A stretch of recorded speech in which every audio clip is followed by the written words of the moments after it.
Friends कैसे हो बेटा।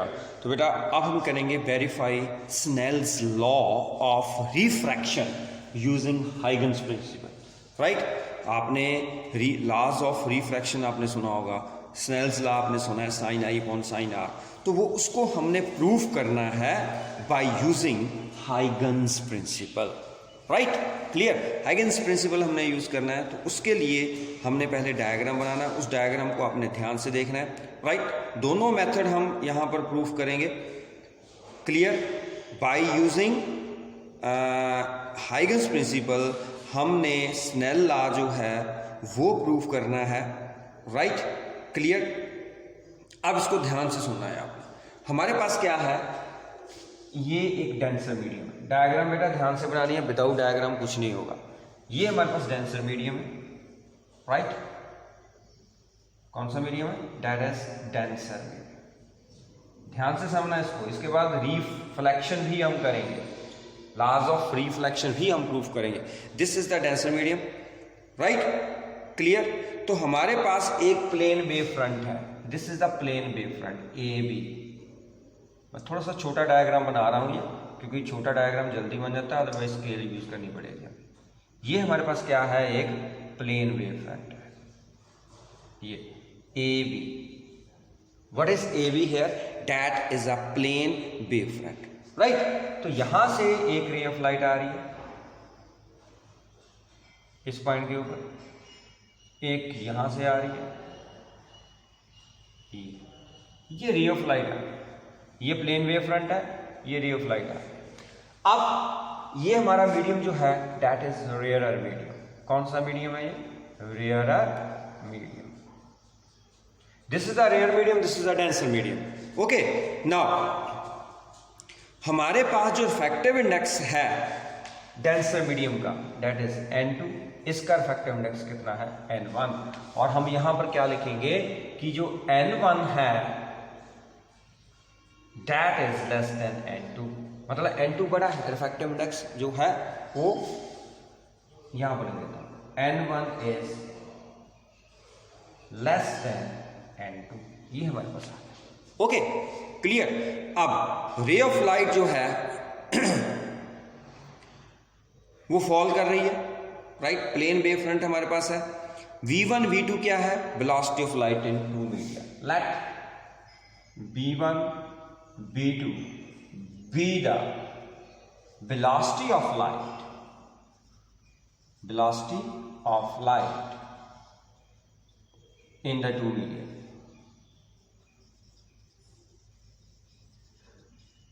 Right, V1 V2 क्या है? हमारे पास वेलोसिटी ऑफ लाइट है मीडिया में। किसमें? Media 1 and 2। ये मीडिया 1 है हमारे पास और ये मीडिया क्या है? 2 रिस्पेक्टिवली। साथ साथ में लिखते जाना क्योंकि स्पेस कम है और साथ में मिटाता भी जाऊंगा। ओके, V1 V2 पता चल गया।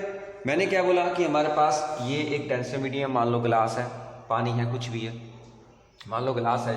यहाँ पर रेयर मीडियम है, ये एक प्लेन वेव फ्रंट है, मतलब एक लाइट हमारी प्लेन वेव फ्रंट यहाँ पर भी हो सकता है, यहाँ पर हो सकता है। मतलब लाइट हमारी कहाँ से आ रही है? डिस्टेंट सोर्स से आ रही है, इसलिए हमारे पास क्या बन रहा है? प्लेन वेव फ्रंट बन रहा है। ओके, नाउ जो पोजीशन है वेव फ्रंट की after time t, position of the wave front after time t, आपको पता है कि ये रे जो है, मान लो ये हमारे पास परपेंडिकुलर है यहां पर कोई, तो ये रे क्या करेगी? रिफ्रैक्ट करेगी। ये तो आपको पता है कि रे जो आ रही है ये एंगल ऑफ इंसिडेंस है, तो ये एंगल ऑफ क्या होगा? जानी थी सीधी, लेकिन ये क्या कर रही है? रिफ्रैक्ट कर रही है। This is angle R, this is angle of refraction. Right, ये हमारे पास क्या है? Angle of refraction. ऐसे यहां पर जो रे ऑफ लाइट आ रही है ये जानी थी सीधी, ये क्या कर रही है? रिफ्रैक्ट कर रही है। ओके, समझ आ गई? ये भी हमारे पास क्या है? Angle of refraction. Right, clear. ध्यान से सुनना जो मैं बोल रहा हूं। अब क्या है कि जो time taken by the wavelet है to reach from B to C, the time taken of the wave. देखो यहां से वेवलेट बन रहे हैं, ये हमारा प्लेन वेव फ्रंट है, इसके बाद न्यू वेव फ्रंट बनेगा, इसका मतलब यहां पर वेवलेट्स बनेंगे, यहां पर भी वेवलेट बनेंगे। तो न्यू वेव फ्रंट तो तभी बनेगा जब आपके पास वेवलेट्स बनेंगे। मैंने आपको हाइगन प्रिंसिपल में बताया था कि हाइगन प्रिंसिपल क्या बोलता है कि each point on the plane wave front, इसके ऊपर हर point that act as a source of secondary wavelet, इसके ऊपर हर पॉइंट जो है वो क्या बिहेव करता है, किस तरह बिहेव करता है कि वो हर पॉइंट जो है वो सोर्स ऑफ क्या है, डिस्टरबेंस है, राइट। कौन सी डिस्टरबेंस, जो न्यू डिस्टरबेंस आ रही है। ईच पॉइंट, ध्यान से सुनना, each point on the plane wave front A B that act as a source of new disturbance, right. तो जो position of the wave front A B, इसकी न्यू पोजीशन जो होगी आगे, वो आफ्टर टाइम टी किसके बराबर होगी, वो सी डी के बराबर। देखना आफ्टर टाइम टी, क्योंकि जो वेव फ्रंट, जैसे मैंने आपको बताया था ना कि ये वेव फ्रंट जैसे, तो टी टाइम लग रहा है, एक वेव फ्रंट से दूसरे वेव फ्रंट को जाने के लिए टाइम कितना लग रहा है, टी टाइम लग रहा है। तो इसका मतलब क्या हुआ कि जितना टाइम बी से सी तक ले रहे हैं उतना ही टाइम जो हमारे पास वेवलेट्स हैं वो टाइम लेंगे ए से, मान लो डी पॉइंट, मान लो यहां पर डी पॉइंट, ठीक है, ये डी पॉइंट ले लिया मैंने। जितना टाइम बी से सी रहेगा उतना टाइम ए से डी तक लगेगा। अब आप बोल रहे हो कि सर आपने इसको छोटा क्यों बोला, क्योंकि velocity of flight in the medium वो क्या होती है, एयर से क्या होती है, कम होती है। इसका मतलब इसने ज्यादा डिस्टेंस ट्रेवल करना है, इसने क्या करना है, उतने टाइम में कम डिस्टेंस। जितने टाइम में लाइट बी से सी तक पहुंचेगी इस वेव फ्रंट से, क्योंकि ये हमारा प्राइमरी वेव फ्रंट है, इसके बाद सेकेंडरी वेव फ्रंट बनेगा, यहां पर डिस्टर्बेंस शुरू हो चुकी है, राइट, न्यू डिस्टर्बेंस शुरू हो चुकी है, ताकि अगला वेव फ्रंट बने। तो वो वेव फ्रंट क्या होगा कि वो वेव फ्रंट में कैसे बनेगा कि जितना टाइम उसने बी से सी तक लिया उतना टाइम उसने ए से कितना लेना है, डी तक। तो मैं इसको मिला रहा हूं, that is the position of new wave front. ये क्या है, ये हमारे पास जो है ये न्यू वेव फ्रंट है, ये जो मैंने आपको बताया है, ये this is the position of new wave front. समझ आई। डी पॉइंट मैं यहां पर लिख रहा हूं, ये डी पॉइंट, ये हमारा न्यू वेव फ्रंट बना कि जितने टाइम में लाइट बी से सी तक जाएगी उतने टाइम में लाइट ए पॉइंट से, ये ए पॉइंट रख दिया, उतने टाइम में लाइट ए पॉइंट से कहां पर आएगी, डी पॉइंट के ऊपर आएगी। इज दैट क्लियर, पता चला बेटा। तो जितने टाइम में लाइट आपकी ए से डी में जाएगी उतने टाइम में बी से सी जाएगी, जितने टाइम में बी से सी जाएगी उतने टाइम में ए से डी आएगी। ओके, इसका मतलब time taken by the wavelets, ध्यान से सुनना, टाइम ये मैं मिटा रहा हूं बेटा, साथ साथ में मैंने मिटाते जाना है, आप नोट करते जाना है, क्योंकि यहां पर स्पेस कम है और मैं थोड़ा सा पीछे करता हूं कैमरे को तो आपको दिखाई नहीं देगा। Now time taken by the wavelets, time taken by the wavelets, time taken by the wavelets to reach from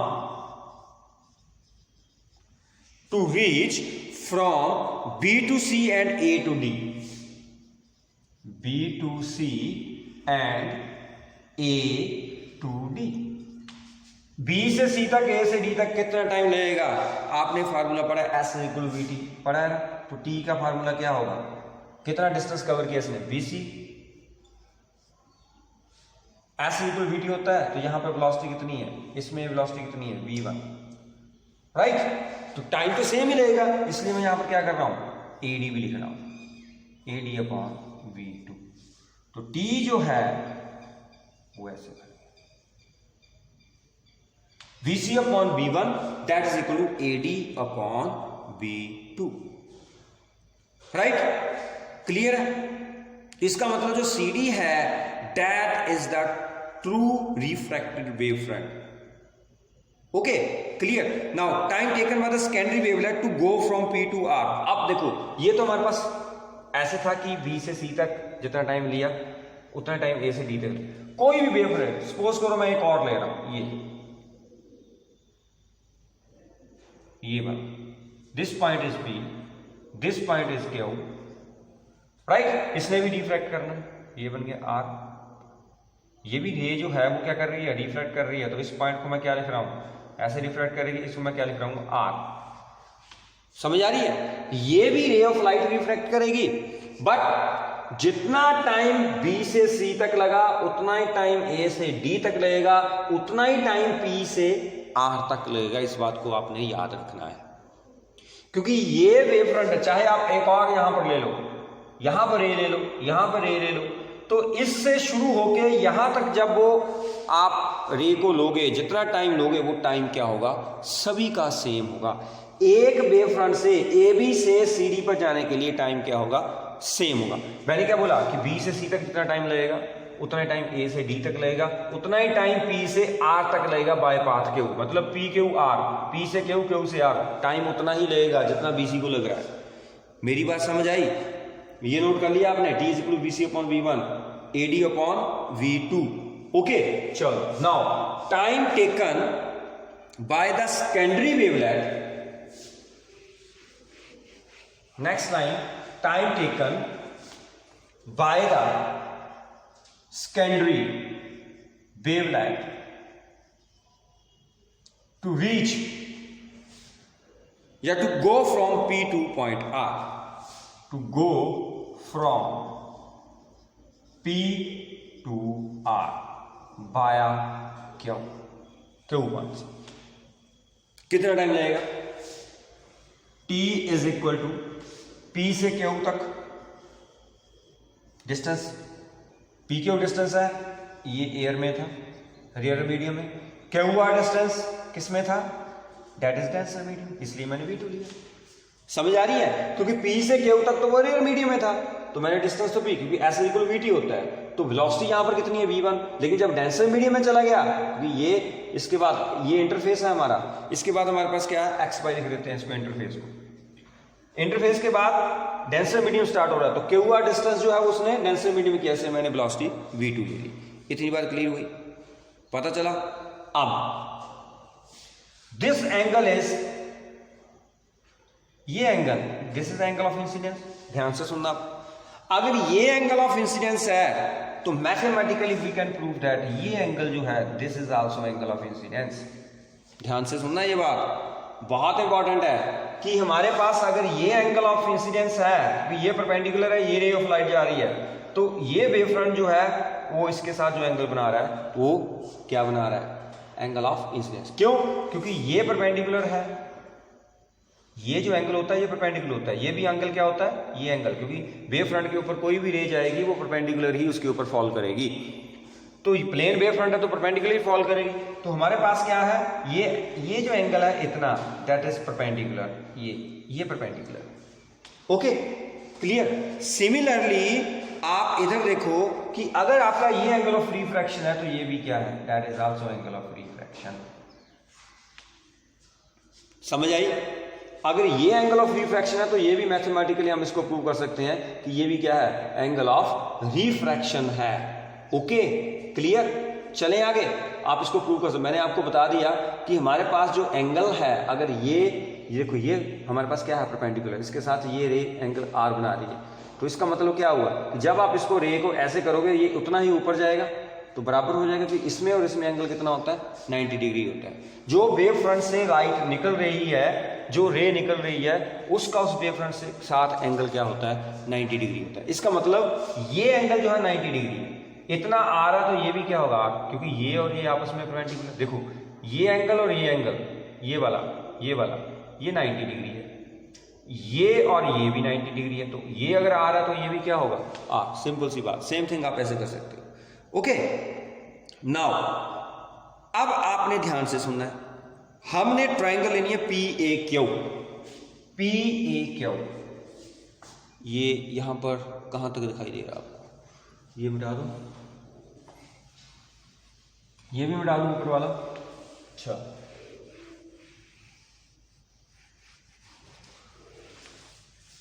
अब हम क्या निकाल रहे हैं, हमने निकालना है from triangle P A Q, from triangle P A Q. P A Q triangle से आपने साइन आई निकालना है।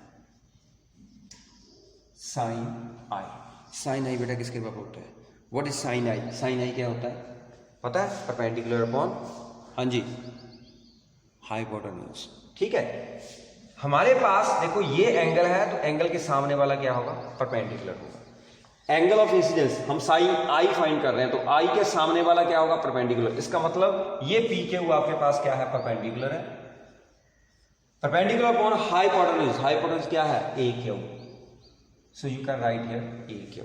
समझ आई? P Q over A Q, क्योंकि जो हम एंगल ले रहे हैं साइन आई से, एंगल के सामने वाला क्या होता है? परपेंडिकुलर। एंगल के सामने वाला परपेंडिकुलर, तो ये परपेंडिकुलर हुआ, ये हमारा बेस हुआ और ये हमारा क्या हुआ?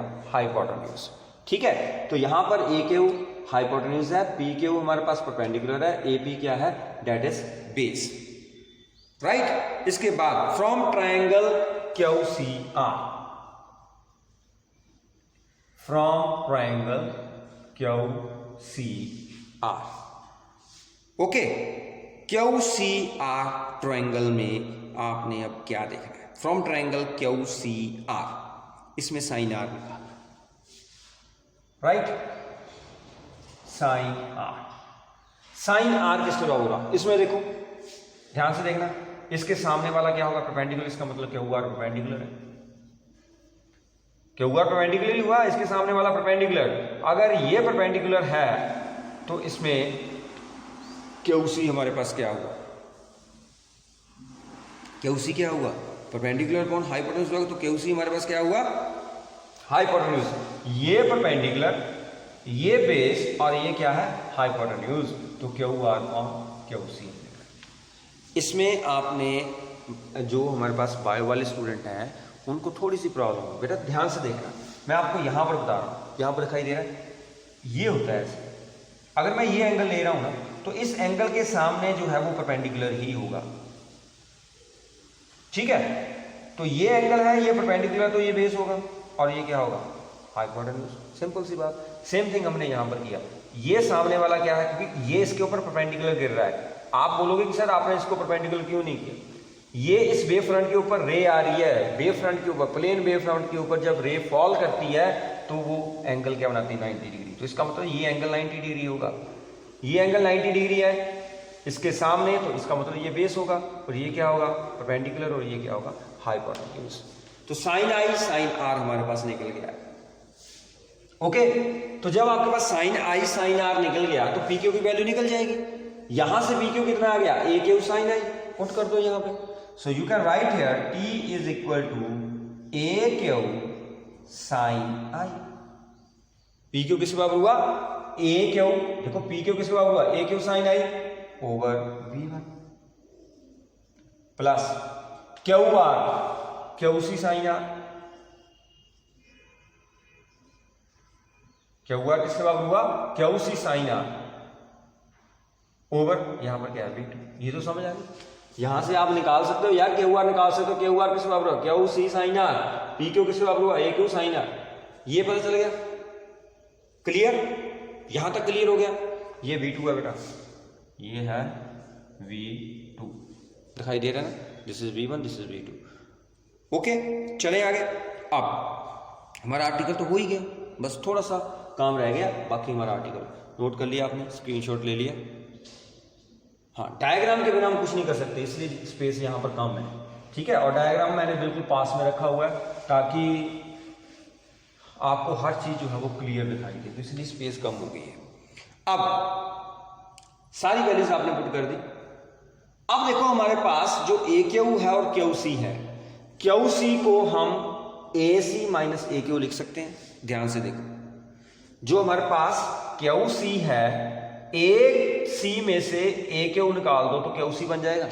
ध्यान से देखो, ए सी में से ए क्यू निकाल दो तो क्या बन जाएगा?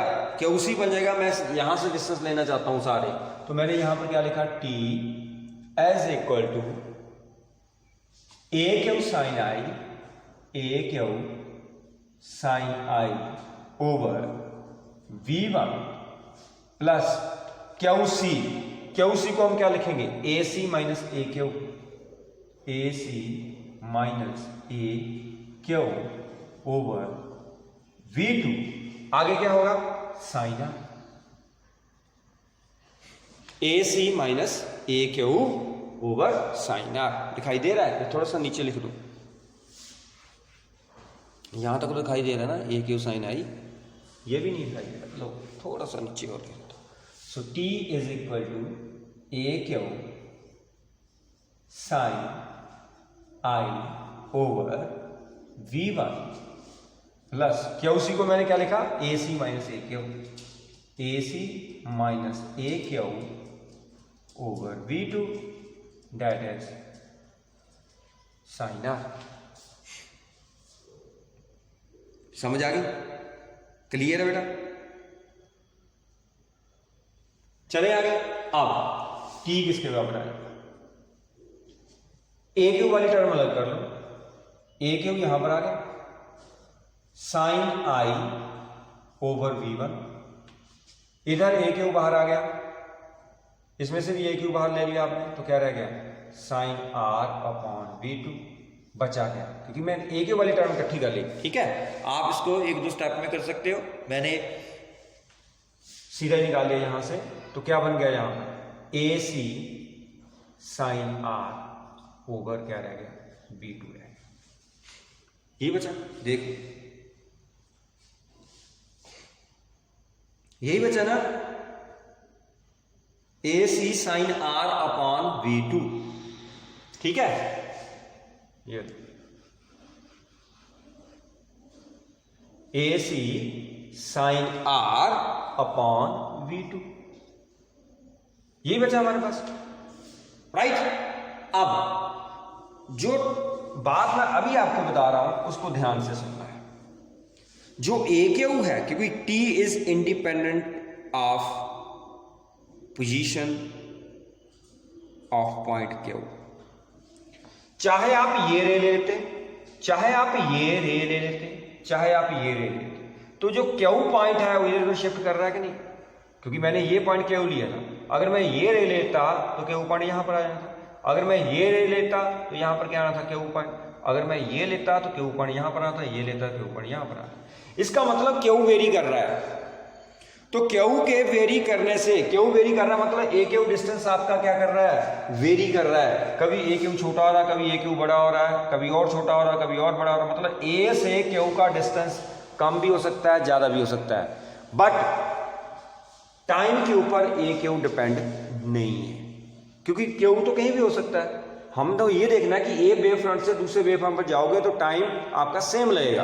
अब बीच में आप जैसे मर्जी जाओ, क्यू चाहे आपका पाथ ये है, चाहे पाथ आपका ये है, चाहे पाथ ये, तो since A Q is independent of time, समझ आई? क्योंकि इंडिपेंडेंट क्यों हुआ, इंडिपेंडेंट ऑफ टाइम, क्योंकि आपका ए क्यू डिस्टेंस कुछ भी हो सकता है, चाहे आप ए क्यू स्मॉल ले लो चाहे बड़ा, और आप ए से लेके सी तक क्यू आप कहीं भी ले सकते हो, लेकिन उसका टाइम के ऊपर कोई इफेक्ट नहीं पड़ेगा। इसका मतलब ए क्यू जो है that is independent of time. तो जब A Q independent of time है, so this implies sine I upon V1 minus sine r upon V2, वो क्या हो जाएगा, 0 हो जाएगा। समझ आ गई? साइन आई upon V1 minus sine r upon V2, वो क्या हो जाएगा, 0 हो जाएगा। So this implies sine I upon V1 that is equal to sine r upon V2। Got it? पता चल गया? समझ आ गई? अब sine I upon sine are किसके बराबर आ गया, यहां क्लियर, ये क्लियर है, नोट करो। अब डायग्राम तो हमें चाहिए नहीं, मिटा देता हूं इसको।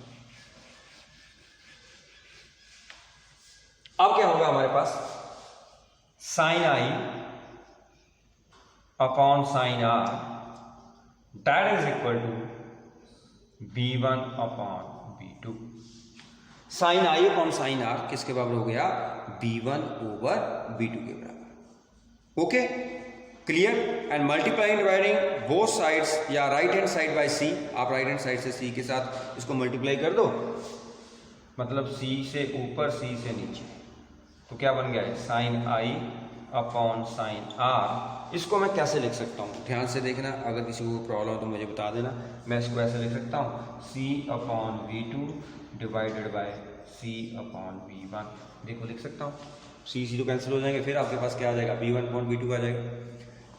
मैंने इसको क्या किया, मल्टीप्लाई और डिवाइड किया, तो मैं इसको ऐसे लिख सकता हूँ, C upon V2 divided by C upon V1, क्योंकि ये V1 ऊपर चला जाएगा, सी कैंसिल हो जाएगा, फिर V1 अपॉन V2 आ जाएगा।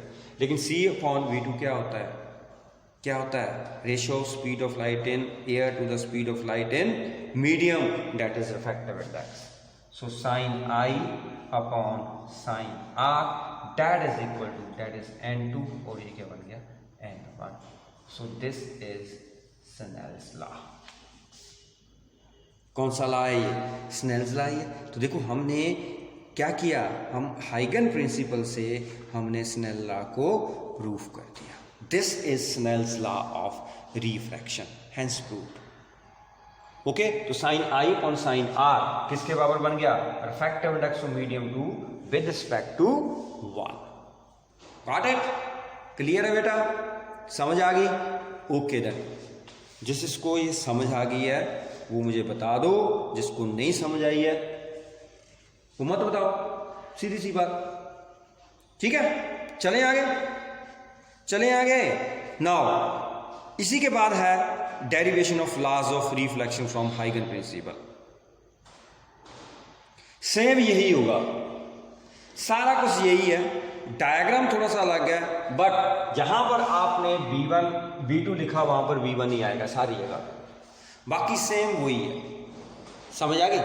जैसे आपने किया वैसे ही करना है। यहां पर V2 है, वहां पर आपने V1 V1 करते जाना है, ठीक है। तो V1 V1 cancel, V1 V1 cancel, तो यहां पर क्या आ जाएगा, डायग्राम आपको बता दूंगा, डायग्राम आपको बता दूंगा, नो प्रॉब्लम। तो ये बन जाएगा V अपॉन V या V1 अपॉन V1, ये कैंसिल हो जाएगा, तो क्या बन जाएगा, sine i that is equal to sine r, this means angle of incidence equal to angle of reflection. Same वैसा ही है, सारा कुछ वैसे करना है, सिर्फ आपने V2 कहीं भी यूज नहीं करना, आपने V या V1 यूज करना है। V यूज कर लो सारी जगह, मेरी बात समझ आई? वही आर्टिकल, सिर्फ डायग्राम अलग है, राइट, बाकी सारी चीजें वही हैं, आपने वैसे ही करना है। मैंने आपको डायग्राम बना देना, आधा मैंने आपको करके फिर छोड़ देना, फिर आपने कर लेना उसको, ठीक है, करना है ऐसे ही है। ये उसका एंड वाला पोर्शन है, मैंने आपको बता दिया। फ्रंट वाला पोर्शन मैं आपको बताऊं, यहां पर V2 है, आपने V1 करते जाना है एक्सप्रेशन में, राइट, और डायग्राम में आपको बता देगा। क्वेश्चन क्या आएगा, to prove laws of reflection, to prove laws of reflection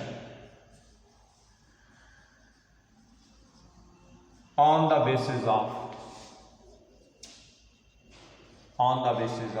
HU by GE and past of ES, Huygens principle, ठीक है। इसमें डायग्राम क्या होगा, ये अब हमारे पास रिफ्रैक्टेड सरफेस नहीं है, रिफ्लेक्टेड सरफेस है, राइट। ये हमारे पास वैसे ही क्या है, प्लेन वेव फ्रंट है, ये रे ऑफ लाइट आ गई, ये रे ऑफ लाइट आ गई,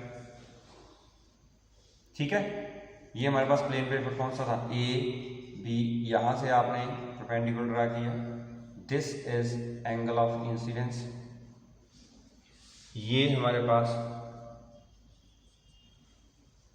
राइट, ये रे चली जाएगी, रिफ्लेक्ट हो जाएगी, ये तो पता है ना आपको, this is angle of reflection.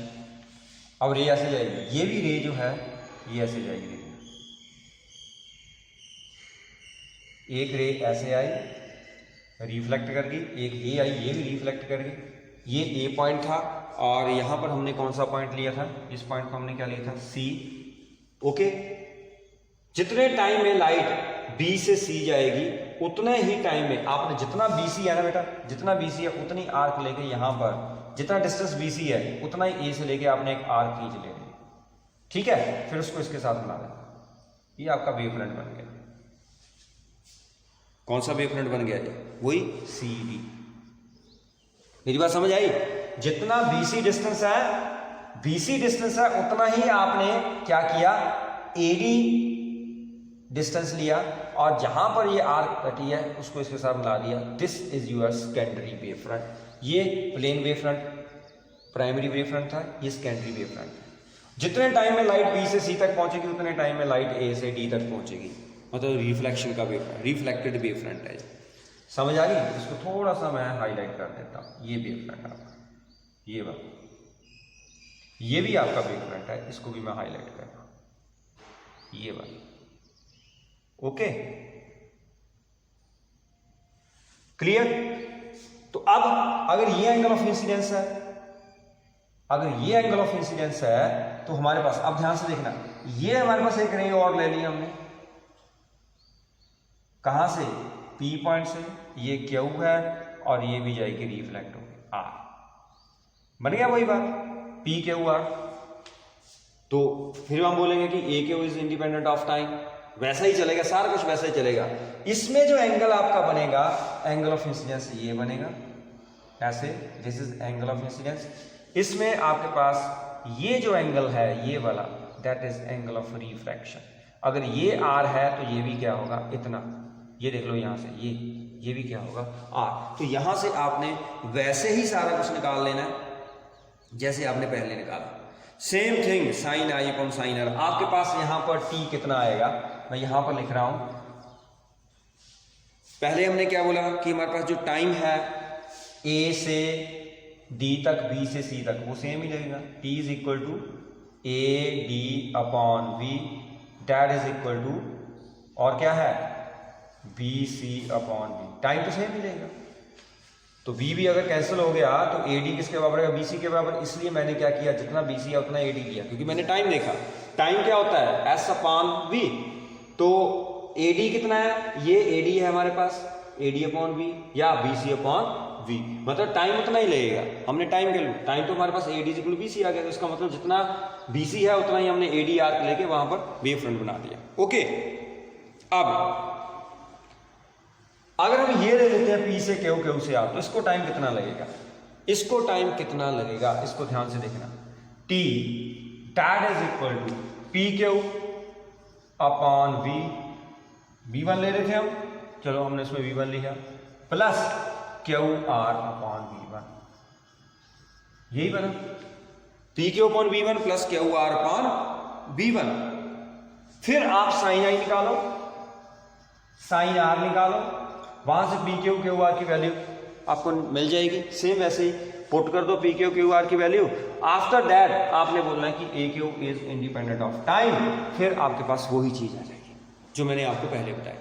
हो जाएगा ना ये आर्टिकल? ये आर्टिकल मैंने आपके लिए छोड़ा है, अगर कोई प्रॉब्लम आती है तो मेरे से पूछ लेना, अदरवाइज ये आर्टिकल आपसे हो जाएगा। सेम पहले वाला है, बस यहां से स्टार्ट कर दो, PQ QR वही आएगा। PQ कितना आएगा यहाँ पर, AQ साइन आई, QR किसके बराबर आएगा, QC साइन R। QC को AC माइनस AQ पुट कर दो, बाकी फिर AQ वाली टर्म अलग निकाल लो, फिर बोल दो AQ is independent of time, तो आपके पास आ जाएगा sine i minus sine R is equal to 0। तो साइन आई किसके बराबर आ जाएगा, साइन R के बराबर। ओके बेटा, क्लियर है? तो इसको ध्यान से करना। ओके।